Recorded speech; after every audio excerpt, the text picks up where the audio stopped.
I know it kind of sounds cliche, but there really are peaks and valleys in life. And over the last few years, I've experienced quite a few of both. The main reason I've made it through is because I've had my family with me every step of the way.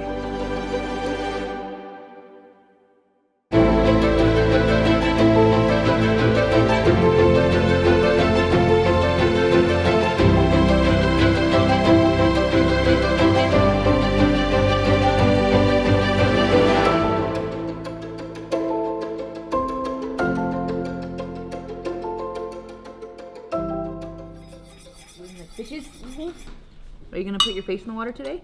No. No. Are you gonna kick your feet? Yeah. Like fins? Yeah. Yeah. Are we gonna build a sandcastle? Mm-hmm. And then are you gonna sit on it?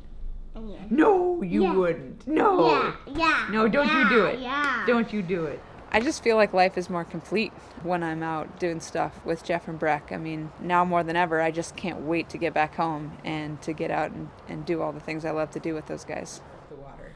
Yeah. There's no doubt in my mind that that's been a huge part of helping me get through this last year and through this challenge. Cancer is not something I could just outwork or outwill. It's really just relied on having that amazing team around me.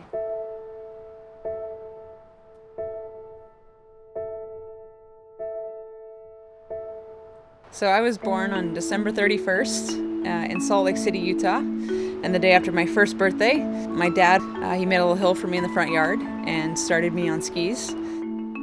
Then when I was 3 years old, we moved to Alaska. Immediately had a bunch of cousins to pal around with. So cross-country skiing kind of became this all-encompassing thing for me. And I was really intrigued by the fact that no American woman had ever medaled in the sport. And cross-country was this wild open frontier, and for some reason deep down I just had this desire like, wow.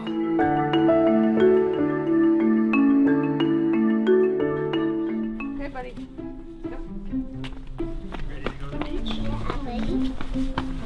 In 2006, I stopped in at one last series of races in Maine, and we were actually at a social event the night after the race, and I happened to notice a cute guy. We met at the U.S. Super Tour finals in Presque Isle, Maine.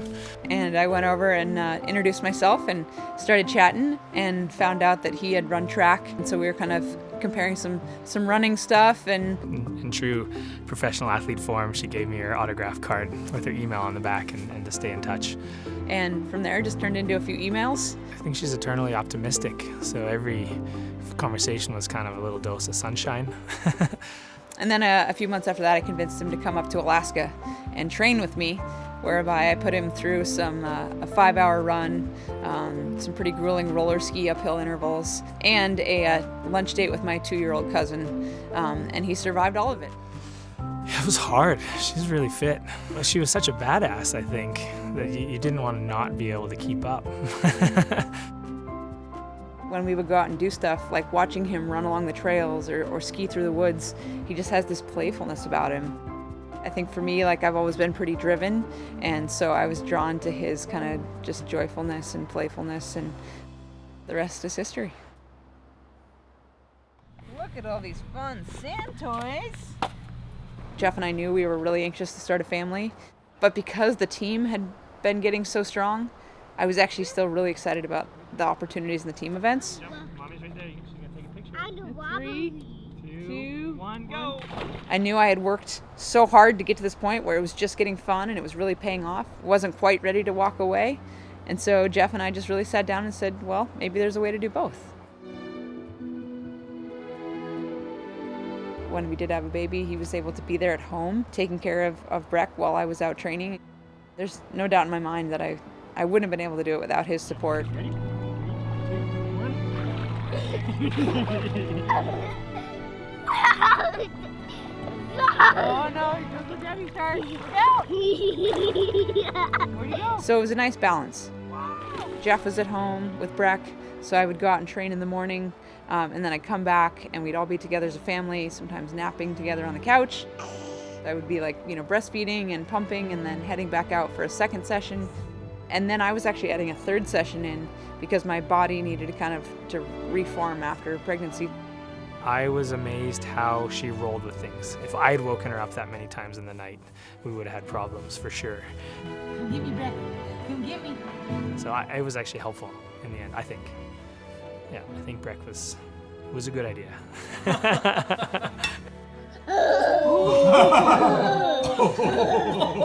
Female athletes, oftentimes it's seen as an either or.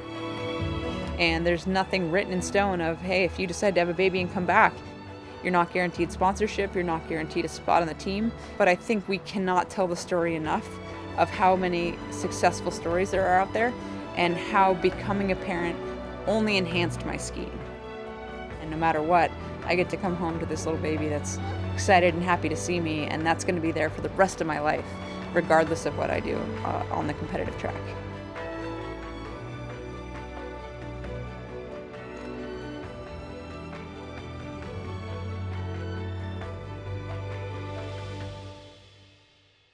Green light. Green light. Yeah.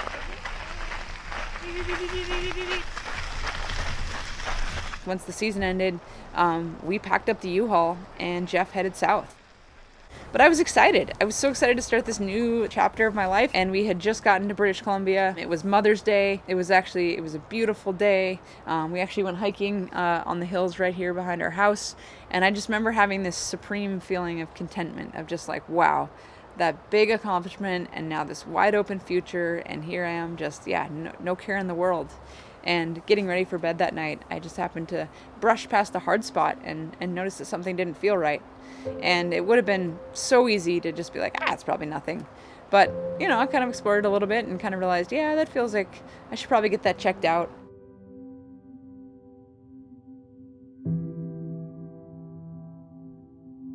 I actually got a biopsy and then headed off to Europe to a friend's wedding. And it was on the way to the wedding when I got the phone call. The biopsy revealed that it was actually aggressive breast cancer. And just incredible disbelief. I mean, you just go, no, like, I'm in the shape of my life. Like, there's no way this is right. It was like putting on the same shoes I wore during her athletic career. It was like having a conversation over the phone about a bad race or whatever. Obviously a much of greater magnitude, but I was back into that support role, and we're okay, we'll come up with a plan, we'll sort it out. He was the first one to really focus on the positive outcomes, to say, hey, we've caught this early, we've been able to identify it, there's good treatments. Don't know how this is going to affect our family planning, so right now we have Breck, and that's incredible. And he just really kept me focused on the things we needed to get done right away. Just thinking what turmoil was probably, or what was going on in her mind, I wanted to make sure she didn't feel any of that on my end. When I came home and picked up Breck for the first time, I think that was the moment that it really set in and went, okay, this is serious, because you play through all the what ifs of, am I going to be there for him? And I wasn't sure how I was going to, if she didn't make it, how I was going to explain it to Breck. I was going to have my own difficulties, obviously, if we lost her, but I couldn't bring myself to deal with how I was going to have to explain it to him. Jeff has been there to kind of remind me that there's so much to be positive about, that a lot of this stuff is temporary, that it's just going to take some patience, and pretty soon I'll get back to doing all the things I wanted to do. And then having Breck there, I mean, to just immediately change my frame of reference, to play with him, to pick him up. When I lost all my hair, I was really concerned that was going to affect him a lot. He didn't care whether I had hair or not. I was still mom, and I was home, so.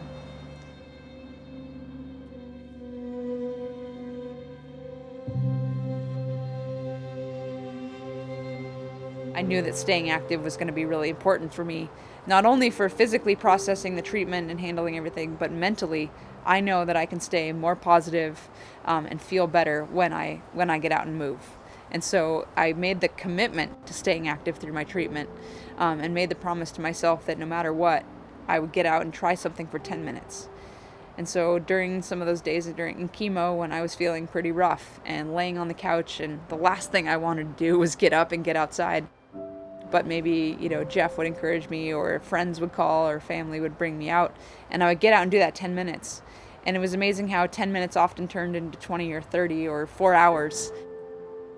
Because getting out and being outside, I wasn't sitting there thinking about how awful I felt. I was thinking about how, look at these amazing people I get to be out here with. Look how beautiful it is. Just the perfect distraction. When I went through surgery and realized that the tumor had completely shrunk and gone away, so it meant the chemo had been very effective, that was something to really cheer for. She's really tough, and I don't know how bad she felt when it was happening. But the days that she couldn't get off the couch, I knew it had to be really tough. I knew she had a big heart. I knew family was everything, and those things are certainly on display when she's with Breck. And she's away a lot for work, and you can feel how important it is for her when she's back with him, and how much energy that gives her, even if she's been tired from being on the road. When you have cancer and you can bounce back with that same optimism and belief in yourself, that's impressive.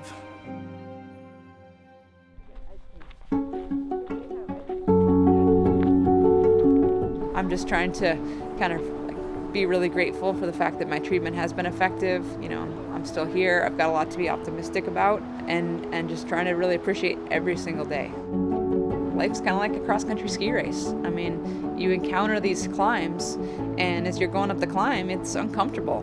Maybe you even fall down, or you slide backwards a little bit.